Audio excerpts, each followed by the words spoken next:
আলহামদুলিল্লাহ ওয়াসসালাতু ওয়াসসালামু আলা রাসূলিল্লাহ।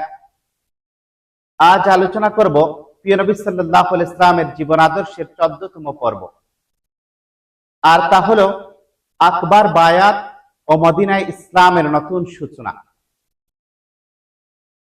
ইসলামের ইতিহাসের আরেকটি গুরুত্বপূর্ণ অধ্যায় আকবার প্রথম ও দ্বিতীয় বায়াত, যা পরবর্তীতে মদিনায় ইসলামী রাষ্ট্র প্রতিষ্ঠার ভিত্তি তৈরি করে। ইসলামের আলো যখন ইয়াসরিবে পৌঁছায়,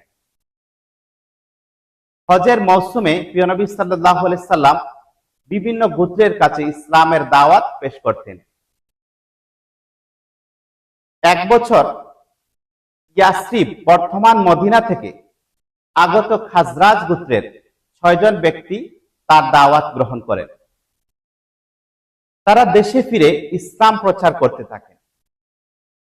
পরের বছর আরো 12 জন ব্যক্তি এসে প্রিয় নবী সাল্লাল্লাহু আলাইহি সাল্লামের হাতে ইসলাম গ্রহণ করেন এবং আনুগত্যের অঙ্গীকার করেন। এটি ইতিহাসে প্রথম আকবার বায়াত নামে পরিচিত। এরপর প্রিয় নবী সাল্লাল্লাহু আলাইহি সাল্লাম তাদের সঙ্গে হযরত মুসআব ইবনে উমাইর রাদিয়াল্লাহু তাআলা আনহুকে শিক্ষক হিসেবে মদিনায় পাঠান।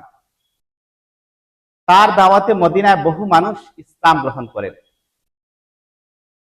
দ্বিতীয় আকবার বায়াত, পরবর্তী বছর হজের সময় 73 জন পুরুষ এবং 2 জন নারী গোপনে আকবা নামক স্থানে প্রিয় নবী সাল্লাল্লাহু আলাইহি ওয়াসাল্লামের সঙ্গে সাক্ষাৎ করেন। তারা অঙ্গীকার করেন আল্লাহর সঙ্গে কাউকে শরীক করবেন না, আল্লাহর সঙ্গে কাউকে শরীক করবেন না, সর্বাবস্থায় ইসলামকে সাহায্য করবেন, প্রিয় নবী সাল্লাল্লাহু আলাইহি সাল্লামকে নিজেদের পরিবার ও সম্পদের মতো রক্ষা করবেন, সুখে দুঃখে তার আনুগত্য করবেন।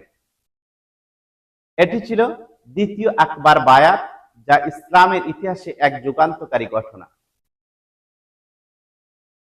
মদিনা হিজরতের অনুমতি। এই বায়াতের পর প্রিয় নবী সাল্লাল্লাহু আলাইহি ওয়াসাল্লাম মুসলমানদের একে একে মদিনা হিজরত করার অনুমতি দেন। সাহাবীগণ রাদিয়াল্লাহু তাআলা আনহু গোপনে মক্কা ছেড়ে মদিনায় চলে যেতে থাকেন। মদিনার মুসলমানরা, যারা আনসার নামে পরিচিত, তাদেরকে ভালোবাসার সঙ্গে গ্রহণ করেন। তারা মুহাজিরদের আশ্রয়, সম্পদ ও সহযোগিতা প্রদান করেন।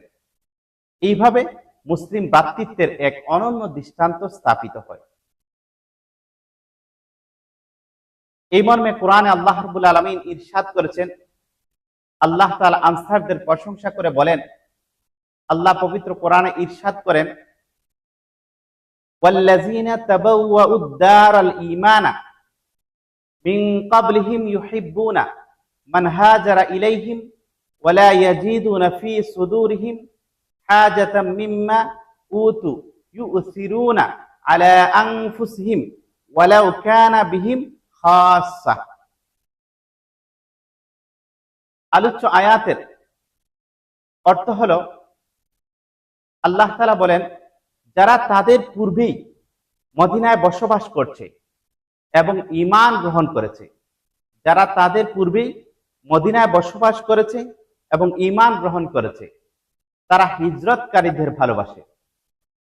তাদের যা দেওয়া হয় সে বিষয়ে তারা মনে কোনো সংকীর্ণতা অনুভব করে না, বরং নিজেরা অভাবগ্রস্ত হলেও তাদেরকে নিজেদের উপর প্রাধান্য দেয়। 14তম পর্বে প্রিয় নবী সাল্লাল্লাহু আলাইহি ওয়াসাল্লামের জীবন আদর্শের 14তম পর্বে আমাদের জন্য অনেকগুলি শিক্ষণীয় এবং করণীয় বিষয় রয়েছে। আর তার মধ্যে থেকে উল্লেখযোগ্য বিষয় হলো এই: 1, দাওয়াতের কাজে ধৈর্য ও পরিকল্পনার গুরুত্ব অপরিসীম। 2, দ্বীনের জন্য ত্যাগ ও আনুগত্য ঈমানের গুরুত্বপূর্ণ নিদর্শন। 3, মুসলমানদের মধ্যে ভ্রাতৃত্ব, সহযোগিতা ও পারস্পরিক ভালোবাসা ইসলামের মৌলিক শিক্ষা। 4, আল্লাহর দ্বীনের জন্য, আল্লাহর দ্বীনের জন্য করা অঙ্গীকার সর্বদা রক্ষা করা উচিত। 14তম পর্বের মোট কথা হচ্ছে, আলোচ্য বিষয় হচ্ছে এই আকবার বায়াত ইসলামের ইতিহাসে একটি নতুন অধ্যায়ের সূচনা করে।